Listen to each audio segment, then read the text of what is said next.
Sa video na ito, kilalanin natin ang tatlo sa mga kilalang personalidad mula sa mundo ng showbiz na pumasok sa politika ang ngayon nadawit sa kontrobersya sa maanumalyang proyekto ng pamahalaan, partikular na sa flood control projects. Ngunit bago tayo magpatuloy sa ating video, kung bago ka pa lang dito sa ating channel, mag-subscribe at i-hit na rin ang notification bell.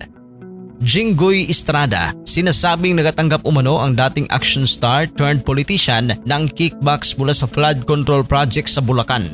Ayon kay dating DPWH District Engineer Bryce Erickson Hernandez, mayroong 355 million pesos na proyekto sa Bulacan ngayong 2025 ang inialok para sa kanya. Tinukoy din ang SOP o Standard Operating Procedure o Share of Project o Kickback na nasa 30% para sa mga proyekto na iniuugnay sa kanya. Ipinakita pa ni Bryce Hernandez ang litrato ni Jinggoy kung saan kasama nito si Bulacan District Engineer Henry Alcantara na may malaking papel sa mga ghost flood control projects. Mariing itinanggi naman ng Jinggoy ang mga paratang ni Hernandez. Hinamon pa niya si Hernandez na kumasa sa hamon niyang lie detector test upang mapatunayan kung sino sa kanila ang nagsasabi ng totoo. Sinabi rin niyang walang katibayan o dokumento na nag-uugnay sa kanya sa mga anomalya. Una nang nadawit noon si Jinggoy sa PDAF o Pork Barrel Scam noong 2014. Nahaharap siya noon sa kasong plunder dahil sa malaking halaga ng PDAF fund na na-channel sa mga NGO na sinasabing ghost projects. Si Estrada kasama si Napoles, inakusahan na nagkakuha ng kickbacks at nakipagsabuatan. Hinarap din niya ang bribery dahil sa paratang na tumanggap si Estrada ng mga bribe,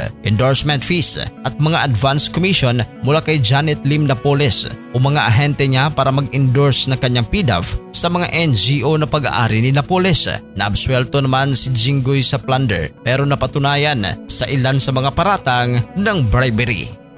Bong Revilla, ang dating action star at dating senador na si Bong Revilla ay nadawit din sa isyu sa mga proyekto sa gobyerno. Ayon sa testimonya ni Roberto Bernardo, ang dating undersecretary ng DPWH, si Bong Revilla umano ay tumanggap ng 25% commission mula sa ilang flood control projects. May paratang pa na may budget insertion na 300 million pesos para sa flood control projects na iniulat na bahagi nito ay para sa kanya. Mariing itinanggi naman ni Revilla ang mga alegasyon. Sinasabing absolutely untrue ang mga paratang. Sabi rin ng kanyang legal counsel, handa siyang makipagkooperasyon sa anumang investigasyon para linawin ang katotohanan. Nabatid na gaya kay Jinggoy Estrada, inireklamo din noon si Bong Revilla ng plunder at graft dahil sa umano'y ipinadala niya ang kanyang PDAF sa mga NGO ni Janet Lim Napoles. Ayon sa ombudsman, si Revilla ay nakatanggap ng halos 224.5 million pesos na kickbacks mula 2006 hanggang 2010 bilang kapalit ng pag-endorso ng kanyang PDAF sa mga peking NGO. Nagkulong siya sa Camp Crame habang dinidinig ang kaso. December 7, 2018, naabsuelto siya sa kasong plunder ng Sadigan Bayan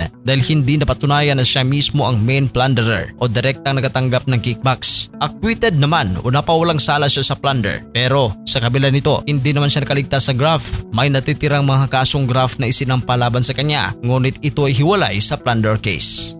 Arjo Atayde. Sa testimonya naman ni Sara at Curly Diskaya, binanggit ang pangalan ng aktor na ngayoy kongresista na si Arjo Atayde bilang isa sa mga kongresistang umano'y nakinabang sa kickbacks mula sa mga flood control projects. Si Arjo ay second term na niya bilang representative na Quezon City 1st District. Nangyari ito habang iniimbestigahan ng mga flood control anomaly na gawa ng mga kontraktor na mag-asawang Diskaya, lalo na ang testimonya na may mga SOP o share na hinihingi sa mga proyekto. Dahil dito, sinisingil ni Curly Diskaya kay Arjo Atayde ang 60 milyong halaga bilang bahagi ng perang pinasasauli mula sa mga proyekto ng flood control. Sinabi ni Curly Diskaya na nag-text siya kay Arjo Atayde para hingin ang 60 million pesos na allegedly ipinasasauli sa kanya na pera na binigay sa tatay niya. Hindi pa malinaw kung anong eksaktong proyekto o kontrata ito o kung may ebidensya na magsusuporta sa nasabing claim. Mariing itinanggi naman ni Arjo ang mga paratang.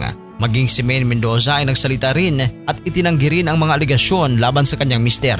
Ani ni Arjo, hindi niya kailanman kinausap ang mga Diskaya contractors at hindi siya nakinabang sa anumang proyekto sa pamamagitan nila. Sa kabila nito, may kumakalat naman na litrato na kasama niya ang mag-asawang Diskaya. Ipinahayag din niya na hindi niya ginamit ang kanyang posisyon para sa sariling kapakinabangan. Sa kabila ng mariing pagtanggi ng mga nabanggit na personalidad, nananatiling malaking usapin ang isyu ng korupsyon sa mga proyektong pamahalaan. Ang mga flood control projects na dapat sana'y nagsisilbing proteksyon sa publiko laban sa kalamidad ay sinasabing nagiging daluyan ng bilyon-bilyong piso na nawawala sa bulsa ng bayan. Ngayon, nasa taong bayan at mga investigador ang hamon, alamin ang katotohanan at papanagutin ang sino mang napatunayang may sala. Kayo na ang humusga. I-comment ang iyong reaksyon sa ating comment section. At sa mga hindi pa nakapag-subscribe, huwag kalimutan na mag-subscribe sa ating channel sa The Showbiz Caster. Maraming salamat po.